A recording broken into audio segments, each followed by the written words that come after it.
We all as मैं क्योंकि छोटे बच्चे हैं शायद हिंदी में शायद समझे तो मुझे आइडिया नहीं दोनों language so I will try to whatever we have try to convert in और conversate in Hindi as well as in English. तो जैसे कि उससे पहले रिसर्च स्कॉलर निधि ने बताया आपको कि हमारा 2015 में ये स्टार्ट हुआ था स्कूल। इसमें 4 डिपार्टमेंट थे, फिजिक्स, केमिस्ट्री, कंप्यूटर साइंस और मैथमेटिक्स।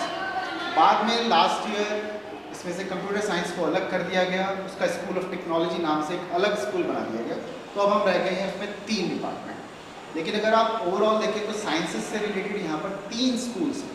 एक है स्कूल ऑफ इन्वायरमेंटल साइंस जिसमें केवल इन्वायरमेंट से रिलेटेड स्टडी होती है, रिसर्च होती है और ज़्यादातर वो डेडिकेटेड है मास्टर्स प्रोग्राम के लिए।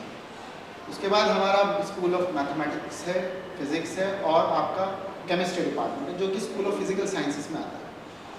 थर्ड पार्ट हो गया स्कूल ऑफ टेक्नोलॉजी जो पूरी की पूरी तरीके से कंप्यूटर साइंस के ऊपर डेडिकेटेड है। अभी उन्होंने रिसेंटली बीटेक स्टार्ट किया है, पहले बीटेक नहीं था हमारे यहाँ। हमारे यहाँ केवल एक एमटेक का कोर्स होता था इन्वायरमेंट में। बाकी जो कोर्सेज हैं हमारी यूनिवर्सिटी में वो ऑनर्स से रिलेटेड कोर्सेज हैं।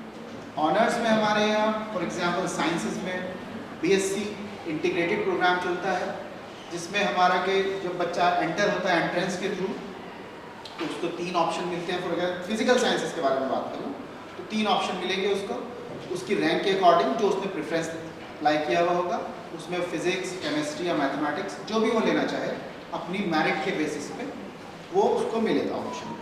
उसके बाद जब वो आ जाता है तो उसको जो कोर्सेज यहाँ पर नियर बाय अगर आप देखें तो दिल्ली यूनिवर्सिटी में जो ऑफर होते हैं कोर्सेज ऑनर्स के कोर्सेज या बीएचयू में जो ऑफर होते हैं वही कोर्सेज हमारे यहाँ में, क्योंकि अब तो लास्ट इससे पहले एनईपी से पहले सीबीसीएस था या एनईपी है तो उसमें जो भी कोर्सेज यूजीसी लाती है वही हमें इम्प्लीमेंट करना होता है।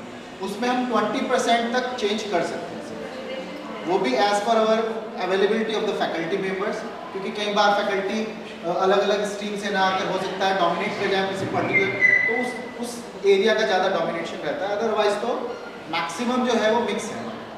तो हमारे यहाँ क्योंकि लास्ट 2 ईयर से एनईपी इम्प्लीमेंटेड है तो अब हमारे यहाँ मिक्स चल रहा है। 2 जो बैच हैं वो एनईपी के हैं और जो लास्ट ईयर का 3rd ईयर का बैच है वो सीबीसीएस का है। नेक्स्ट ईयर ये भी क्लियर हो जाएगा तो पूरा का पूरा एनईपी रहेगा। तो एनईपी में और सीबीसीएस में थोड़ा माइनर चेंज हुआ। एनईपी में क्या हुआ, थोड़ा सा स्किल बेस्ड के कोर्सेज भी उसमें इंट्रोड्यूस हो गए, थोड़ा सा कुरिकुलम चेंज हुआ। तो क्योंकि बच्चे छोटे हैं और तो इनको शायद न्यू एजुकेशन पॉलिसी के बारे में उतना पता है या नहीं पता है, बट एज ए फैकल्टी मेरा काम है कि मैं इनको थोड़ा सा अवेयर करूँ इस बारे में कि एनईपी में हुआ क्या है। तो एनईपी में पहले क्या था कि सेमेस्टर में कोर्सेज वैरी करते थे। हो सकता है एक सेमेस्टर में आपको 20 क्रेडिट्स टोटल पढ़ाए जाएं और सेकंड सेमेस्टर में हो सकता है 30 क्रेडिट्स पढ़ा दिए जाएं। उसके बाद हो सकता है 50 क्रेडिट्स आपको ओवरऑल आपने साल भर में पढ़े। लेकिन एनईपी में क्या हुआ, एक यूनिफॉर्मिटी आ गई। अब आपको जो है एक particular number of credits he her semester में पढ़ाए जाएंगे। फॉर एग्जाम्पल उसमें है आई थिंक 20 क्रेडिट्स जो है वो ईच 22 क्रेडिट्स जो है वो हर सेमेस्टर में आपको पढ़ाए जाएंगे। तो 22 के हिसाब से अगर आप कैलकुलेट करेंगे तो ओवरऑल आप पूरे साल में कितने क्रेडिट्स हुए, 2 सेमेस्टर होते हैं तो 44 क्रेडिट्स आपको एक साल में पढ़ाए जाएंगे। इसी तरह second year, 3rd year and 4th year. अब जो ग्रेजुएशन हो गया है एनईपी में वो हो गया है 4 इयर्स का। लेकिन क्या क्या चेंजेस आए हैं, पहले क्या होता था कि कोई बच्चा फेल हो जाता था फर्स्ट ईयर में मान लिया तो उसको कुछ नहीं मिलता था, वो जाता था तो फिर दोबारा से उसको ग्रेजुएशन करना पड़ता था किसी और सब्जेक्ट में, क्योंकि उसमें तो फेल हो गया, फिर वो दूसरे सब्जेक्ट में जाएगा, फिर वो करेगा। अब एनईपी में क्या चेंज हुआ है कि अगर आप फर्स्ट ईयर में आपका इंटरेस्ट चेंज होता है या आप आगे उसको कैरी फॉरवर्ड नहीं करना चाहते, कोई और चेंज करना चाहते हो सब्जेक्ट, तो आप फर्स्ट ईयर से क्विट कर सकते हो और उसके बाद आपको एक सर्टिफिकेट दे दिया जाएगा कि आपने ये सब इसमें पढ़ा है। मान लिया आपने मैथमेटिक्स में एंट्री ली तो आपको मैथमेटिक्स के नाम से एक सर्टिफिकेट दे दिया जाएगा कि आपने इतने क्रेडिट्स एक साल में इस ड्यूरेशन में पढ़े और ये सब्जेक्ट आपने उसमें पढ़े। तो कम से कम जो पहले था कि कुछ नहीं मिलता था, अब आपको एक सर्टिफिकेट मिलेगा। फिर अगर आप फिर दोबारा से कैरी फॉरवर्ड करते हैं सेकेंड ईयर तक जाते हैं तब आपको एक डिप्लोमा का सर्टिफिकेट मिलेगा अगर आप क्विट करते हैं। फिर अगर आपको लगता है कि नहीं मेरा इंटरेस्ट अभी बना हुआ है, फिर मैं थर्ड ईयर तक जाता हूँ, तो आपको डिग्री का सर्टिफिकेट मिलेगा जैसे कि पहले भी मिलता था। अब जो फोर्थ ईयर है, जैसे मैंने कहा कि ग्रेजुएशन अब 4 ईयर का हो गया जो पहले 3 ईयर्स का, जो फोर्थ ईयर है that is fully dedicated to research. तो उसमें रिसर्च एस्पेक्ट ऐड कर दिया गया है। जो भी बच्चे अब रिसर्च में जाना चाहते हैं वो 3 इयर्स तक तो डिग्री का उन्होंने पढ़ाई है कॉमन, बट उनमें से कुछ बच्चे जो एक पर्टिकुलर क्राइटेरिया सेटिस्फाई करेंगे they will qualify for the fourth year. तो वो फोर्थ ईयर में जाएंगे, वहाँ पर प्रोजेक्ट्स होंगे, डिजर्टेशन होंगे, पेपर राइटिंग भी कर सकते हैं अगर उनका ज़्यादा इंटरेस्ट है तो वो फोर्थ ईयर में जाएंगे। और वो जो डिग्री कहलाएगी वो कहलाएगी फॉर एग्जाम्पल हमारे यहाँ के according BSc honours with research. और जो थर्ड ईयर तक अगर आप क्विट करते हैं तो वो कहलाएगी केवल BSc ऑनर्स। ये मेजर डिफरेंस आया है नहीं। अब हर सेमेस्टर में यहाँ के कोर्सेज पढ़ाए जाएंगे आपको जो पढ़ाए जाते हैं जनरली। पहले क्या था उसके 2 या 3 टाइप थे, अब NEP में 6 टाइप्स के कोर्सेज हो गए। क्या क्या वो टाइप्स हैं, लेट अस सी। जो फर्स्ट टाइप है उसके अकॉर्डिंग आपको कुछ कोर कोर्सेज पढ़ाए जाएंगे। तो मैं एज एन एग्जांपल ले लेता हूँ अपने डिपार्टमेंट ताकि आपको ज़्यादा समझ में आए। तो फॉर एग्जांपल मैथमेटिक्स डिपार्टमेंट, तो अब आपको मैथमेटिक्स डिपार्टमेंट के कोर सब्जेक्ट्स पढ़ाए जाएंगे। कोर के उसका जो नाम है वो है discipline specific core courses, in short DSC। तो हर सब सेमेस्टर में for example first year, second year, third year आपको जो है कुछ कोर कोर्सेज पढ़ाए जाएंगे। कोर कोर्सेज का मतलब यही है कि आप उनको उसका कोई अल्टरनेट नहीं है, वो आपको क्वालिफाई करने ही पड़ेंगे अगर आपको उस सब्जेक्ट में डिग्री चाहिए। समझ में आया सब बच्चों को? तो कोर कोर्सेज रहेंगे आपके हर सेमेस्टर में रहेंगे, 1 courses 2 courses depending upon the semester. Start करते मान लिया फर्स्ट सेमेस्टर में तो हो सकता है आपको 2 कोर कोर्सेज, फिर अगले सेमेस्टर में 2 कोर्सेज। तो इस तरह से आपको कोर कोर्सेज पढ़ाए जाएंगे। अब आते हैं नेक्स्ट टाइप, क्योंकि मैंने कहा 6 टाइप है, तो कोर कोर्सेज का फर्स्ट टाइप है। अब आते हैं सेकंड टाइप। सेकंड टाइप है जेनेरिक, सेकंड टाइप है इलेक्टिव, डिसिप्लिन स्पेसिफिक इलेक्टिव। इसमें क्या होगा, जो डिपार्टमेंट आपको ऑफर करेगा इलेक्टिव कोर्सेज, हम आपको डिपेंड करता है हमारी फैकल्टी की अवेलेबिलिटी, क्योंकि फैकल्टी मान लिया लिमिटेड होंगे तो हम लिमिटेड ऑफर कर पाएंगे सब्जेक्ट, ज़्यादा होंगे तो ज़्यादा ऑफर करेंगे depending upon their research field. वो किस रिसर्च में काम कर रहे हैं, किस फील्ड में काम कर रहे हैं। कई बार जरूरी है कि मेरा रिसर्च फील्ड पूछो, लेकिन मुझे कुछ और पढ़ाना है तो मैं उसके लिए ट्रेन हूँ ही ऑलरेडी, PhD है तो ऐसा तो है नहीं पढ़ा सकते।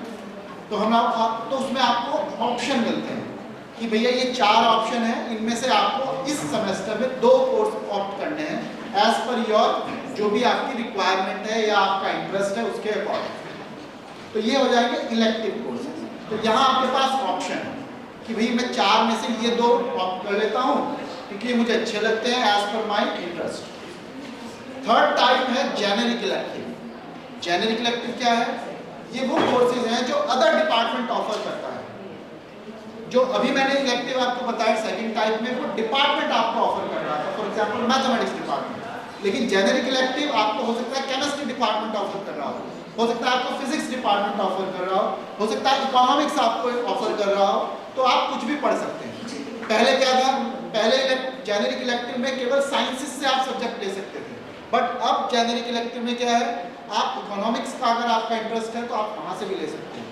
आपका इकोनॉमिक्स के अलावा मतलब आपका डिज़ाइन, हमारे यहाँ स्कूल ऑफ डिज़ाइन भी है जिसमें बच्चों को डिज़ाइन जो प्रोडक्ट होते हैं उसका जो लोगो है, लोगो डिज़ाइन करना या और भी चीज़ें हैं। जैसे कोई भी प्रोडक्ट आता है, फॉर एग्जांपल आप मान लिया आप सॉल्ट लेने जाते हो तो उसका एक पैकेट रहता है, पैकेट के ऊपर कुछ उसका मार्क रहता है, लोगो रहता है। वो पूरा डिज़ाइन अगर होता है तो वो स्कूल ऑफ डिज़ाइन के अंडर आता है। तो वो आपको डिज़ाइन बताते हैं, पोस्टर का डिज़ाइन करना या किसी भी बैनर, पोस्टर, ये सब डिज़ाइन का काम। आपने भी अगर आप स्टेट्स से आए हैं तो आपने स्टेट्स के आसपास वो हैंड पेन लगा हुआ डिज़ाइन देखा होगा बना हुआ, तो स्कूल ऑफ डिज़ाइन जो है वो बनाता है, ठीक। तो वो सब डिज़ाइन के अंदर आता है। ऐसे अगर आपका कोई इंटरेस्ट है तो वो आप जेनेरिक इलेक्टिव में पढ़ सकते हैं। 3 टाइप हो गए, core, elective and generic elective. अब आते हैं फोर्थ टाइप।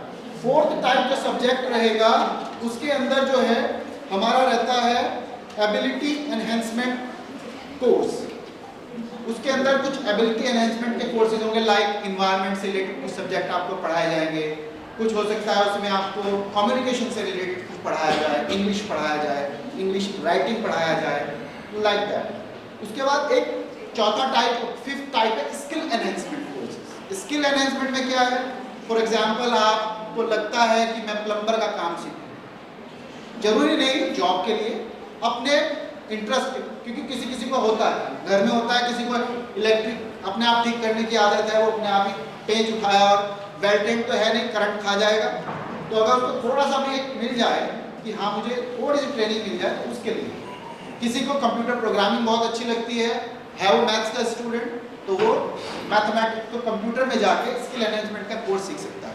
फॉर एग्जांपल हमारा डिपार्टमेंट आपको प्रोग्रामिंग सिखाता है मैटलैब में। कितने बच्चों ने मैटलैब का नाम सुना है? केवल जो नए बच्चे हैं सुना दे, कितना अवेयर है, छोटा सा है लेकिन उसने मैटलैब कम से कम सुना है। यही है शायद वो गुना जो आप बता रहे हैं। तो ये अच्छी बात है कि इस एज में कम से कम इसने मैटलैब सीखा, इसको पता है। हमारी एज में तो हमें पता ही नहीं था, है ना। तो मैटलैब हुआ, मैथमेटिका हुआ, लेटेक्स। लेटेक्स के बारे में कितने जानते हैं? नहीं जानते। वर्ड, एमएस वर्ड के बारे में कितने जानते हैं बच्चे? सब जानते हैं। एमएस वर्ड का अगर मैं आपसे कहूँ उसका कोई और अल्टरनेट भी है क्या डॉक्यूमेंट राइटिंग में, specifically scientific writing? Scientific writing का मतलब है, फॉर एग्जांपल आपको मैथमेटिक्स की कोई इक्वेशन टाइप करनी है, तो अगर आप एमएस वर्ड यूज करते हैं तो उसके अंदर एक टूल बार रहता है, उस पर क्लिक करते हैं तो ऑप्शन आता है, then you can write your equation. But in LaTeX में क्या है, वो उसका एक अल्टरनेट फॉर्म है राइटिंग का, जिसमें आप इक्वेशंस लिख सकते हैं, जिसमें आप कोई पिक्चर को इंसर्ट करा सकते हैं, जिसमें आप टेबल बना सकते हैं। बट वहाँ सब कुछ जो होगा लेटेक्स में वो कोडिंग के थ्रू होगा। जैसे आप वो बता रहा है कि मैटलैब जानता है, उसमें कोडिंग करनी पड़ती है, ऐसे ही लेटेक्स में भी कोडिंग करनी पड़ती है। जब आप उसको रन कराते हैं तो जैसे एमएस वर्ड में डॉक्यूमेंट बनाते हैं ऐसा ही डॉक्यूमेंट बन के आता है। फाइन, तो that is basically scientific writing. तो वो हम लोग ट्रेनिंग देते हैं उसको स्किल एनहेंसमेंट के अंदर। तो इस तरह से कंप्यूटर ग्राफिक्स मतलब ग्राफिक्स आप समझ जानते हैं, एनिमेशन हुआ, उसी का एक्सटेंडेड वर्जन फिर हो जाता है कंप्यूटर एनिमेशन। तो स्टार्टिंग में छोटे बच्चे रहते हैं उनको ग्राफिक्स के बारे में बता सकते हैं, तो वो हमारे यहाँ कोर्सेज में। तो ये सब आता है स्किल एनहेंसमेंट। और लास्ट जो बचता है वो है value added courses. Value added में क्या है, फॉर एग्जांपल आपको योगा करना है, आप योग कर सकते हैं, या और इस टाइप से कुछ उसका एक बंच ऑफ, एक्चुअली हमारे पास बास्केट रहता है। बास्केट का मतलब है इसके अंदर सब्जेक्ट्स भरे हुए हैं। तो जो बच्चा, मान लिया ये मैंने आपको बताया इस कोर्स का नाम वैल्यू एडिड कोर्स की बास्केट में से पर्टिकुलर सब्जेक्ट सेमेस्टर में कुछ ऑफर किया जाएगा, आप उसको ऑप्ट करेंगे तो आप वो एक तरीके से आपका जो भी आप डिग्री अवेल ले रहे हैं उसमें कुछ वैल्यू ऐड कर रहा है। That's why this the name of the subject is value added courses. तो इस तरह से 6 आपके सब्जेक्ट रहेंगे। तो ये 6 टाइप में से आप हर सेमेस्टर में ये चेंज होता रहेगा कॉन्फ़िगरेशन, बट अल्टीमेटली आपको 22 क्रेडिट्स आपको हर सेमेस्टर में पढ़ने पड़ेंगे। ओवरऑल 176 आई थिंक क्रेडिट्स बैठते हैं। ये ओवरऑल 4 इयर्स का है। तो मैंने आपको आई थिंक ब्रीफ आइडिया बता दिया NEC के बारे में, जो कोर्सेज हमारे यहाँ चलाए जाते हैं। ओवरऑल पूरी यूनिवर्सिटी में ऐसे ही है, हर स्कूल अपने कुछ कोर्सेज ऑफर करता है। जैसे साइंसेस के बारे में मैंने बताया, ऐसे ही MBA BCom ऑनर्स ऑफर करता है, BBA ऑफर करता है, MBA ऑफर करता है। रिसर्च तो हर डिपार्टमेंट में चल ही रहा है। ऐसे लैंग्वेज के हमारे यहाँ है, चाइनीज़ है, स्पेनिश है, फ्रेंच है, जर्मन है, जापानीज़ है, लाइक दैट। तो इस तरह से पूरा का पूरा ये यूनिवर्सिटी का स्ट्रक्चर है। जैसे आप लोगों का एक स्कूल है, ऐसे हमारा भी एक छोटा सा स्कूल है। वहाँ आपके यहाँ 1 से लेके हो सकता है 12 तक के हो, हमारे यहाँ BSc MSc इस टाइप से हर स्कूल के अंडर के अम्ब्रेला है। तो इस तरह से छोटे छोटे स्कूल्स बने हुए हैं, उन्हीं के कॉन्फ़िगरेशन से ये यूनिवर्सिटी बनी हुई है। यूनिवर्सिटी में एक रजिस्ट्रार रहते हैं, जो जैसे आपके यहाँ प्रिंसिपल रहते हैं ऐसे रजिस्ट्रार रहता है हमारे यहाँ, और वाइस चांसलर रहते हैं। जो भी डिसीजन मेकिंग जो अथॉरिटी है वो इस तरह से काम करते हैं। तो आई थिंक आपको यूनिवर्सिटी का कल्चर, यूनिवर्सिटी का थोड़ा सा एक आइडिया लगा होगा कि स्कूल में और यूनिवर्सिटी में क्या फ़र्क है, क्या यहाँ के कोर्सेज हैं। That's all. आई थिंक मैं इतना ही बताऊंगा और मैं नेक्स्ट जो हमारे जो टीचर हैं बताएंगे आपको उसके आगे के बारे में। Thank you.